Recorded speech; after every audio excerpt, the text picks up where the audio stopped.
नमस्कार दोस्तों।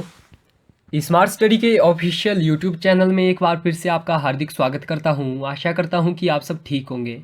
तो जैसे कि इससे पहले हमने दो ऐसे निबंध कर लिए थे, इसी कड़ी को आगे बढ़ाते हुए हम आज एक और निबंध करने वाले हैं। तो जो निबंध का हमारा विषय है वो महिला सशक्तिकरण रहेगा।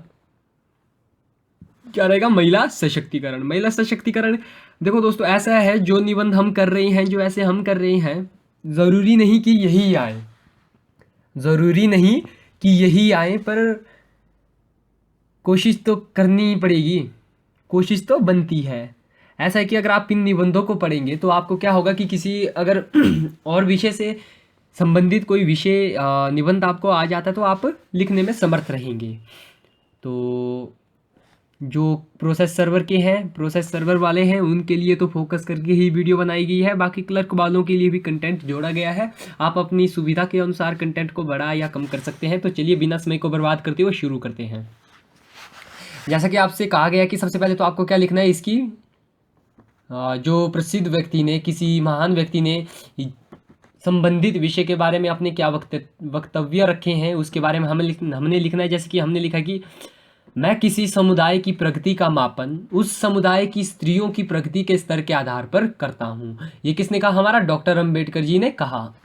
तो ये हमने लिख दिया।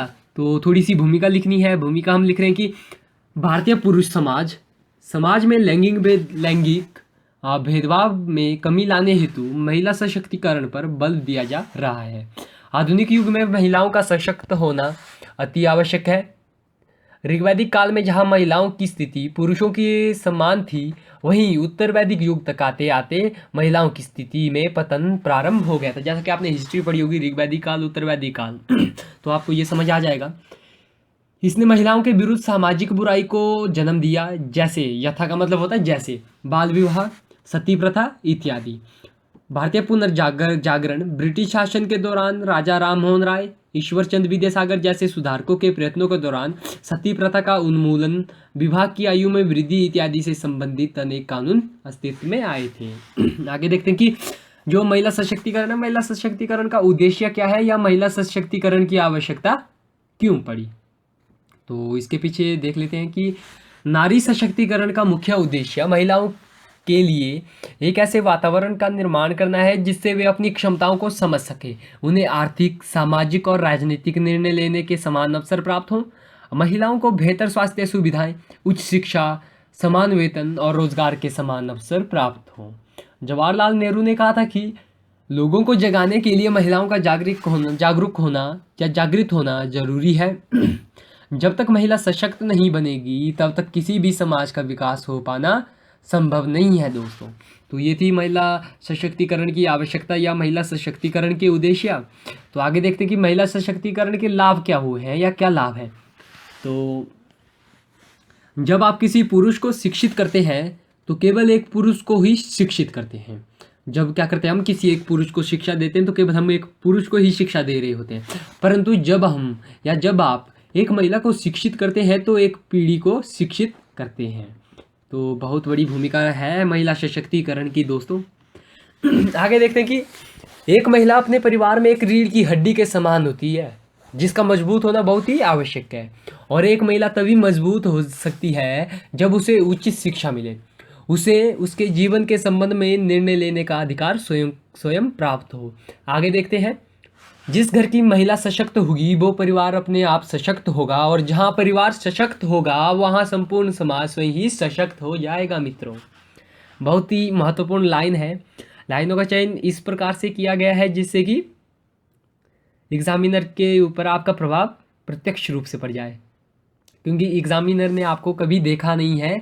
आपके लिखने की कला ही, आपके शब्दों का चयन ही एग्जामिनर पर आपका प्रभाव डालेगा। आगे देखते हैं, इसलिए समाज को सशक्त बनाने के लिए महिलाओं को सशक्त बनाना आवश्यक हो जाता है। आगे देखते हैं कि नारी सशक्तिकरण में सरकार द्वारा किए गए प्रयास। तो सरकार ने कौन से प्रयास किए हैं नारी सशक्तिकरण में तो देखते हैं। तो महिला आरक्षण विधेयक 2008, तो सरकार ने क्या किया, 2008 में महिला आरक्षण विधेयक पारित किया महिलाओं को आरक्षण देने के लिए।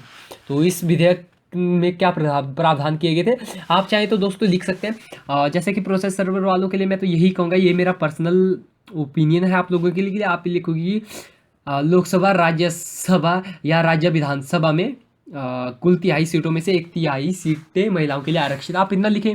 बाकी जो क्लर्क वाले हैं, क्लर्क वाले ये लिख लें कि महिला आरक्षण विधेयक 2008 सरकार ने पारित किया, जिसमें लोकसभा, राज्यसभा, राज्य विधानमंडल में कुल सीटों में से 1/3 सीटें महिलाओं के लिए आरक्षित करने की बात की गई। बाकी फिर आपको ये भी पता है कि पंचायती राज में महिलाओं को आरक्षण है, कितना % आरक्षण है हिमाचल प्रदेश में, तो हिमाचल प्रदेश में 50% आरक्षण जो है महिलाओं को दिया जाता है। पुलिस में महिलाओं को आरक्षण, पुलिस में भी महिलाओं को आरक्षण दिया जाता है, कितना %? 33% आरक्षण। बाकी सैन्य अर्धसैनिक बलों में महिलाओं को आरक्षण कितना दिया जाता है? तो इसमें क्या है, जो हमारी सेंट्रल फोर्स होती है, CRF, माफ कीजिएगा, CRPF, CISF, BSF, SSB, ITBP, इनमें जो है अलग अलग आरक्षण महिलाओं को दिया जाता है। जो हमारी CRPF और CISF है उसमें 33% आरक्षण दिया जाता है महिलाओं को। बाकी BSF, SSB और ITBP में 15% आरक्षण महिलाओं को दिया जाता है। बाकी ये जो मैंने ये लिखा है ये आपको ज्ञान प्रदान करने के लिए ही लिखा है। बाकी आप पेपर में इतना, मतलब जो ऐसे आएगा ऐसे में इतना लिखने की रिक्वायरमेंट नहीं है। आगे देखते हैं, महिलाओं का राजनीतिक एवं पारिस्थितिक सशक्तिकरण भी सरकार ने किया है।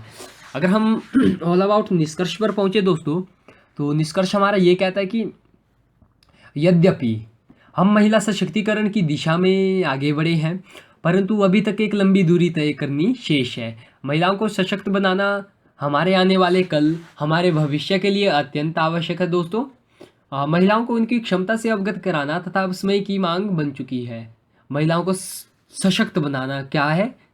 महिलाओं को उनकी क्षमता से अवगत कराना अब समय की मांग बन चुकी है। तो यही समय है कि महिलाओं को उनकी क्षमताओं के बारे में अवगत कराया जाए, उन्हें उनके बारे में ज्ञान किया जाए, उन्हें उनका बोध हो। महिलाओं को अपने सशक्तिकरण की मांग की पूर्ति हेतु स्वयं आगे होने की आवश्यकता है, मतलब कि अग्रसर होने की आवश्यकता है। हाँ, एक हमारे विद्वान रहे हैं जिनके कोफी अन्नान, तो कोफी अन्नान के अनुसार विकास के लिए महिलाओं, माफ़ कीजिएगा थोड़ी सी प्रिंटिंग में समस्या हो जाती है, विकास के लिए महिलाओं का, या जो भी है यहाँ पर होगा, महिला सशक्तिकरण से बेहतर कोई भी उपकरण नहीं है। तो किसने कहा है? कोफी अन्नान ने कहा है कि विकास के लिए महिला सशक्तिकरण से बेहतर कोई भी उपकरण समाज में अभी तक उपलब्ध नहीं है। तो ऑल अबाउट देखो दोस्तों, ये था 200 शब्द का, मुझे लगता है कि 200-250 शब्द का ये हो गया होगा। बाकी माफ़ कीजिएगा, तबीयत थोड़ी सी ख़राब है, तो मुझे पता है आप बहुत बुद्धिमान लोग हैं।